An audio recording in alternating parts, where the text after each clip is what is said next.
Sweet corn വെച്ചിട്ടുള്ള ഒരു കട്ട്ലറ്റാണ് ഉണ്ടാക്കാൻ പോകുന്നത്. മഴ സമയത്ത് തിന്നാൻ വളരെ നല്ലതാണ്. അപ്പോൾ എല്ലാവരും ഒന്ന് ഉണ്ടാക്കി നോക്കണം കേട്ടോ. അപ്പോൾ ഞാൻ എടുക്കുന്നത് ഇതിന് സ്വീറ്റ് കോൺ ആണ്. ഇത് തിളച്ച വെള്ളത്തിനകത്ത് അല്പം ഉപ്പ് കൂടി ഇട്ട് നല്ലോണം ഒന്ന് ബ്ലാഞ്ച് ചെയ്തെടുത്തിട്ടുണ്ട്. ഇനി തണുത്ത് കഴിയുമ്പോഴത്തേക്ക് ഒരു ജാറിലിട്ട് ഒറ്റക്കറക്ക് ഇറക്കിയാൽ മാത്രം മതി.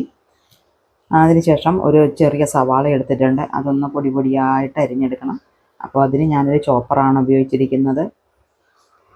അപ്പോൾ ഇതും ഇതിൻ്റെ കൂട്ടത്തിൽ ഒരു ക്യാരറ്റിൻ്റെ പകുതി എടുക്കുന്നുണ്ട്. അതും അതുപോലെ തന്നെ ഒരു ക്യാപ്സിക്കത്തിൻ്റെ പകുതി അത് മതിയാകും. ഒരു പച്ചമുളകും കൂടി ചേർത്തിട്ടുണ്ട്.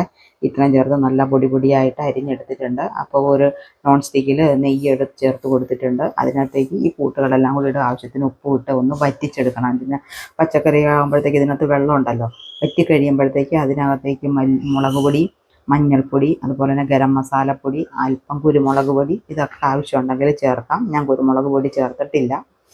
അതിൻ്റെ കൂടെ പച്ച മല്ലിയില കൂടി ചേർത്ത് നമുക്കിതൊന്ന് വാട്ടി ഒന്ന് വെള്ളം വറ്റിയപ്പോൾ ഒന്ന് മാറ്റി വയ്ക്കാം. ഇതൊന്ന് തണുത്ത് വരട്ടെ. അത് കഴിയുമ്പോൾ നമുക്ക് ഇതിനകത്തേക്ക് 2 സ്പൂൺ കോൺഫ്ലവറാണ് ചേർത്തിരിക്കുന്നത്.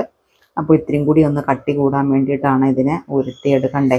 അപ്പോൾ അതും ആക്കി വെച്ചിട്ടുണ്ട്. നോൺ സ്റ്റിക്കിൽ അല്പം എണ്ണ ഒഴിച്ച് കൊടുത്തിട്ടുണ്ട്. കുക്കിംഗ് ഓയിലോ വെളിച്ചെണ്ണയോ ഏത് വേണമെങ്കിലും എടുക്കാം. എന്നിട്ട് ഇതിന് 2 വശവും അപ്പുറം ഇപ്പുറം ഇട്ട് ലോ ടു മീഡിയം ഫ്ലെയിമിൽ കുക്ക് ചെയ്ത് എടുക്കാം. വളരെ ടേസ്റ്റിയാണ് കേട്ടോ. സത്യമായിട്ടും പറയണം, എല്ലാവരും ഉണ്ടാക്കി നോക്കണേ.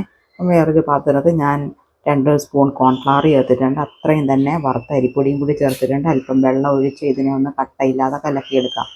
അപ്പം നമ്മുടെ ഷാലോ ഫ്രൈ ചെയ്തതൊക്കെ അത് ഇവിടെ റെഡി ആയിട്ടുണ്ട്. അതിന് നമുക്ക് മാറ്റിയെടുക്കാം. അത് ഒരു ചീനച്ചട്ടിയിൽ ഞാൻ കുറച്ച് എണ്ണ എടുത്തിട്ടുണ്ട്.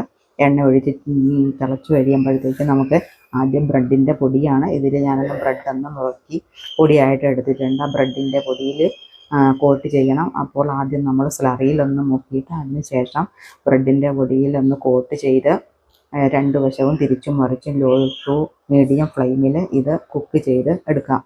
വളരെ ടേസ്റ്റിയായ ഒരു 4 മണി പലഹാരമാണ്. കുട്ടികൾക്ക് സ്കൂളിൽ കൊടുത്തു വിടാനും ഒക്കെ നല്ലതാണ്. സ്കൂളിൽ നിന്ന് വരുമ്പോഴും കഴിക്കാം, വീട്ടിലുള്ളവർക്കും കഴിക്കാം. ആരോഗ്യകരമായ ഒന്നാണ്. എങ്ങനെ വേണമെങ്കിലും നിങ്ങൾക്ക് 2 തരത്തിൽ ഏത് വേണമെങ്കിലും ചെയ്യാം. അപ്പോൾ എല്ലാവരും ഒന്ന് ചെയ്ത് നോക്കുക. ബായ്.